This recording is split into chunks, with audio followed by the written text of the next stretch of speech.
बच्चों, मैं अभिषेक मिश्र, PGT chemistry. आज 12th क्लास के लिए पी ब्लॉक में आज का टॉपिक है नाइट्रोजन के जो कंपाउंड्स हैं उनका प्रिपरेशन, उनकी प्रॉपर्टीज, उनके यूजेस। मैक्सिमम अभी तक मैंने यही फील किया है कि बच्चों को रिएक्शन में प्रॉब्लम आती है, प्रिपरेशन में रिएक्शन, प्रॉपर्टीज में रिएक्शन और कुछ रीजनिंग के क्वेश्चंस होते हैं। और इस चैप्टर में कुछ है भी नहीं, स्ट्रक्चर, रिएक्शन, रीजनिंग। पूरे पी ब्लॉक में अगर 8 नंबर का चैप्टर होता था पहले तो 4 नंबर की रीजनिंग आती थी, 2 नंबर का रिएक्शन और 2 नंबर का स्ट्रक्चर। तो पहले आज की क्लास में हम रिएक्शन का जिक्र करते हैं कि नाइट्रोजन के कितने कंपाउंड्स हमें पढ़ने हैं। एक तो नाइट्रोजन पढ़ना है, एक अमोनिया पढ़ना है, एक एसओ2 पढ़ना है। इनकी प्रिपरेशन और केमिकल प्रॉपर्टीज क्या है, यूजेस हम आपको नोट्स में लिख के बता देंगे या फिर जो भी हमें अभी ध्यान आएगा उसे हम कंप्लीट करा देंगे। हाँ जी, तो सबसे शुरुआत करते हैं नाइट्रोजन की प्रिपरेशन। तो नाइट्रोजन की प्रिपरेशन में अगर लेफ्ट वाला पार्ट लिखा हुआ आएगा तो कैसे सोचेंगे वो देखिए। प्रिपरेशन नाइट्रोजन की, तो ध्यान से देखिएगा, इसका अमोनियम क्लोराइड सोडियम नाइट्राइड से रिएक्शन करता है तो क्या होगा। तो अमोनियम क्लोराइड में अमोनियम प्लस है, Cl माइनस है, यहां Na प्लस है, NO3 माइनस है। तो सबसे पहले तो ये NaCl बनकर निकल जाएगा। नाइट्रोजन की तो हम प्रिपरेशन कर रहे हैं, इसमें नाइट्रोजन निकल जाएगी, NaCl निकल जाएगा। NaCl समझिए, फिर बचा आपका NH4 और NO2।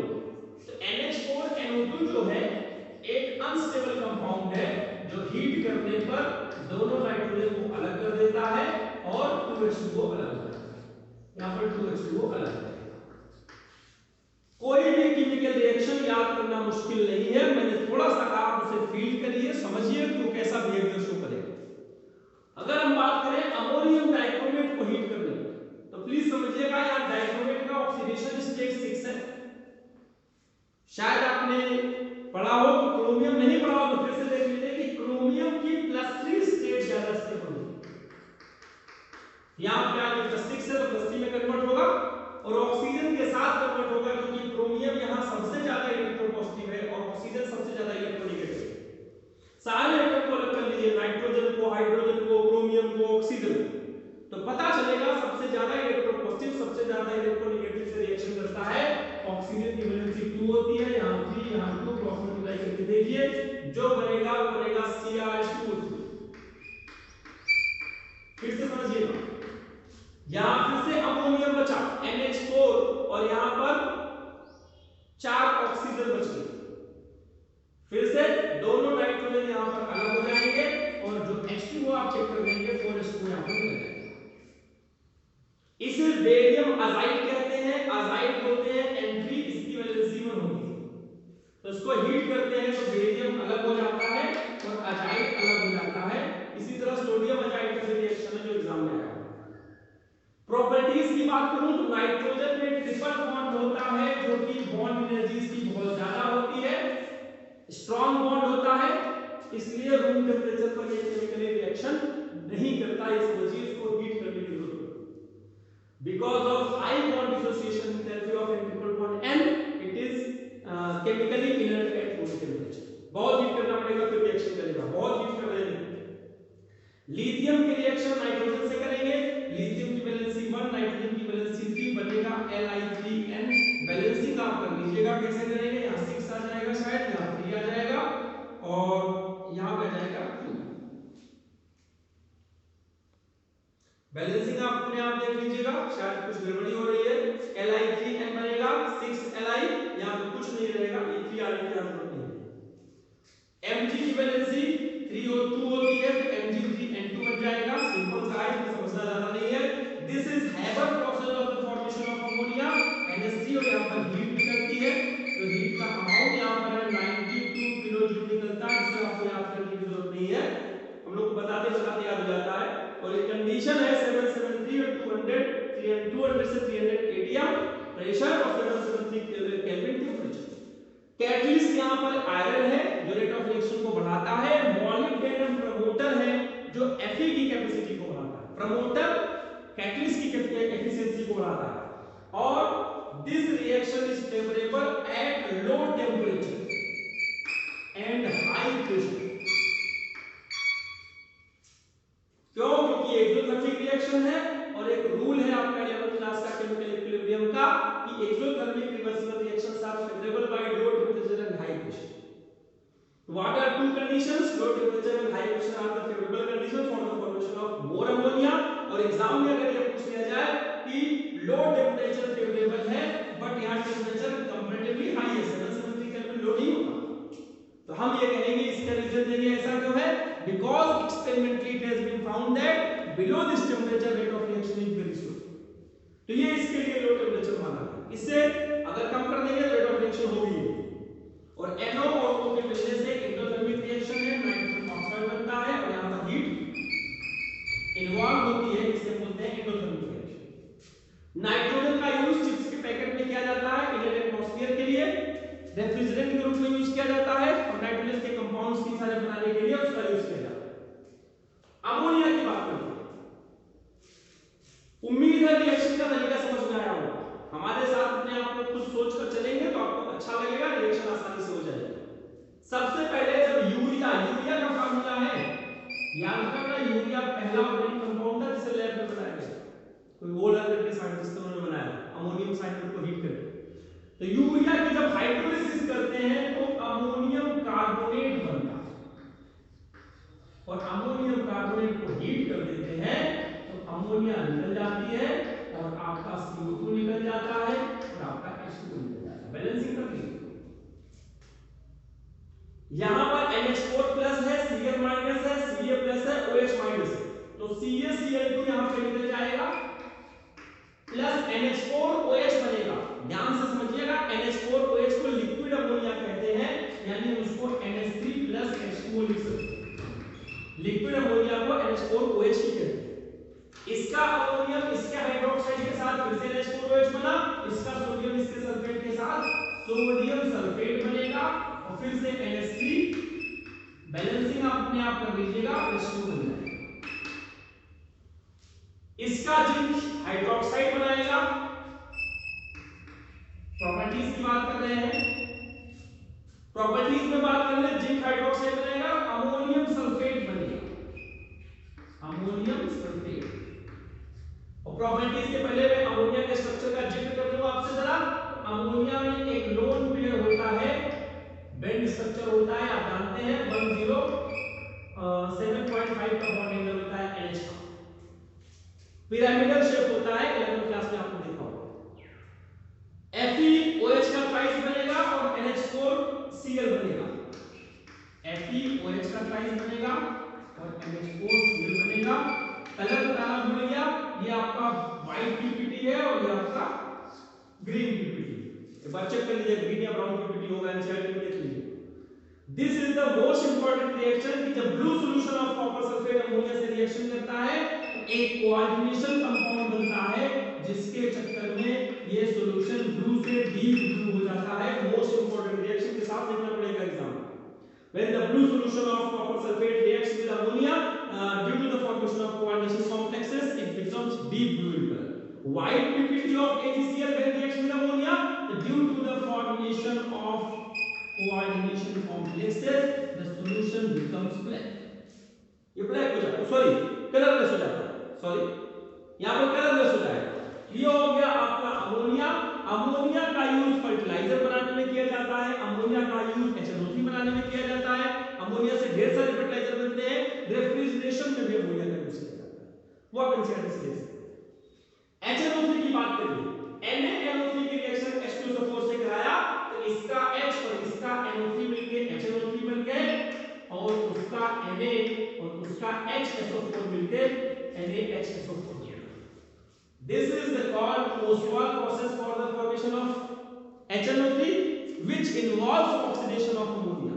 जब अमोनिया का ऑक्सीडेशन करते हैं तो नाइट्रोजन का ऑक्साइड बनेगा और हाइड्रोजन का ऑक्साइड बनेगा. तो जो नाइट्रोजन का ऑक्साइड आपस में रिएक्शन करके 2NO2 बना लेता है और जब यही NO2 इससे रिएक्शन करता है तो 2HNO3 बनता है, अमोनिया बन गया आपका. यहाँ पर NO बनता है, it can be used again. यहाँ पर HNO3 का जो परसेंटेज होता है 68% होता है. इसकी परसेंटेज बढ़ाने के लिए हम इसको हीट कर देते हैं तो उसकी कंसंट्रेशन 98% तक बढ़ जाती है. Interesting topic. फिर HNO3 को हम बोलते हैं कि एक्वा होगा आपको, ये ध्यान रखिएगा। गोल्ड सिल्वर प्लैटिनम उसमें डिसॉल्व हो जाते हैं। कॉपर की रिएक्शन डाइल्यूट HNO3 से कंसंट्रेटेड HNO3 से, मोस्ट इंपोर्टेंट गोल्ड के लिए जिंक की रिएक्शन डाइल्यूट से कंसंट्रेट से, यानी HNO3 डाइल्यूट और कंसंट्रेट अलग-अलग बिहेवियर करता है विद रिस्पेक्ट टू मेटल। आपके एनसीईआरटी में दो इंटरेस्टिंग बताओ। पहले कंसंट्रेट वाला देख लीजिए। अच्छा पहले देख लीजिए कि कॉपर का नाइट्रेट सब में बनेगा, नीचे वाले में जिंक का नाइट्रेट सब में बनेगा। बैलेंसिंग करना आपका काम है, अपना हीट एंड ट्रायल से करते रहना, वरना जब पूरा होगा तब देखा जाएगा।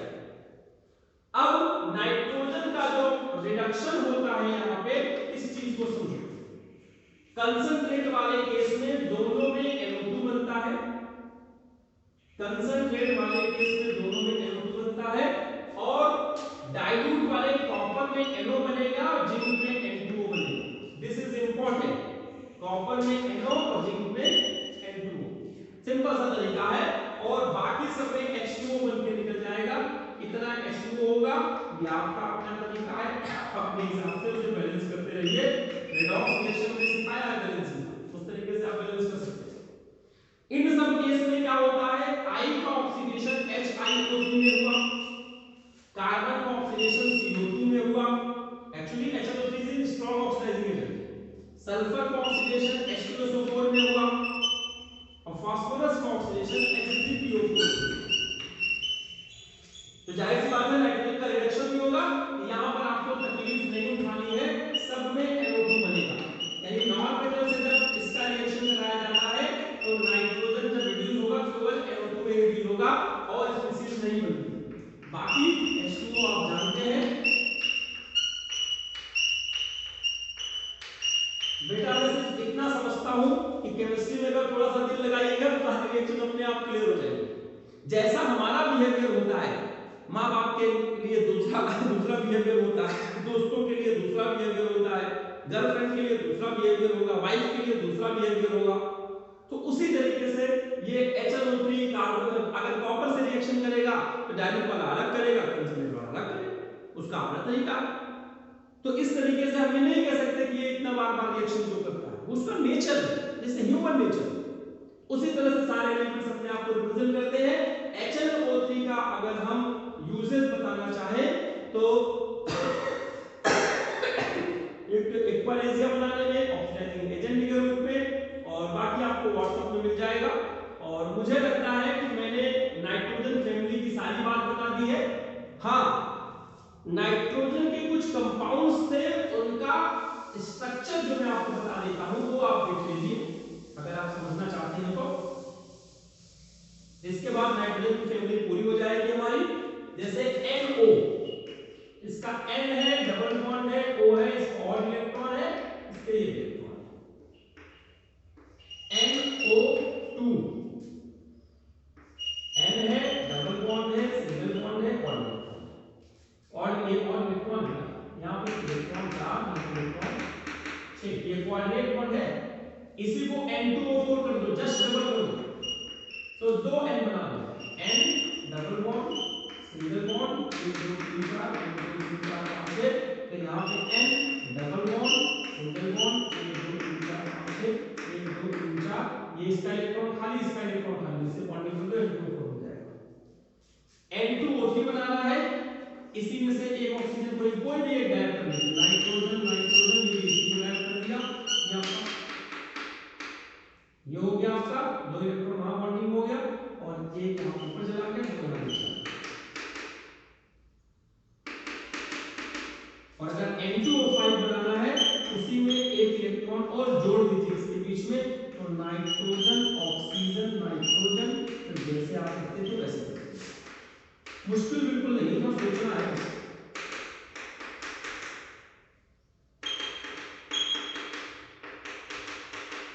सिंगल बॉन्ड की जगह 6 इलेक्ट्रॉन दिखाए गए, डबल बॉन्ड की जगह 4 इलेक्ट्रॉन दिखाए गए, और एक N2O है उसको मैं मिस कर दिया। N2O का स्ट्रक्चर कैसे बनेगा, N ट्रिपल बॉन्ड N, फिर इसमें इसका इलेक्ट्रॉन को दे दिया, ये है आपका N2। These are the structure of oxides of nitrogen। Ammonia का स्ट्रक्चर मैंने आपको बता दिया, यही आपके सिलेबस सिलेबस में है, फास्फोरस आपके सिलेबस से डिलीट हो गया है, उसको बनाने की जरूरत नहीं है। थोड़ा सा रीजनिंग के 4-5 क्वेश्चन रह गए थे, वो हम किसी दिन ऑडियो क्लिप में डाल देंगे और नेक्स्ट क्लास में हम कोशिश करेंगे कि आपको ऑक्सीजन और 16 ग्रुप के रिएक्शंस के बारे में बताया जाए और कुछ रीजनिंग 16 और 15 ग्रुप की कंबाइंड रीजनिंग आपको बता के फिर ऑक्सीजन के बारे में बात करेंगे। तो आज की क्लास में इतना ही। आपसे रिक्वेस्ट है कि इसे जरूर पढ़िए और पीडीएफ फाइल से, पीपीटी से जितना आप अच्छा नोट्स बना सकते हो बनाइए। होमवर्क जो आपको व्हाट्सएप करूंगा उसे कंप्लीट कीजिए और अपने आप को कोरोना से सुरक्षित भी रखिए। जब तक आप सुरक्षित नहीं रहेंगे सब पढ़ाई बेकार। जिंदगी ज्यादा इंपॉर्टेंट है, हम जिंदा रहेंगे तो पढ़ते रहेंगे, ये सब चीजें हमेशा चलती रहेंगी। अपने आप को सुरक्षित रखना आपकी सबसे इंपॉर्टेंट प्रायोरिटी है इस टाइम। जैसे ही कोरोना खत्म होगा स्कूल आपको बुलाया जाएगा, यहाँ भी आपको सोशल डिस्टेंसिंग का ध्यान रखना होगा, मास्क पहनना होगा, अनवांटेड एक्टिविटीज से बचना होगा। चलिए आज की क्लास में इतना ही, बाकी अगली क्लास में। Thank you.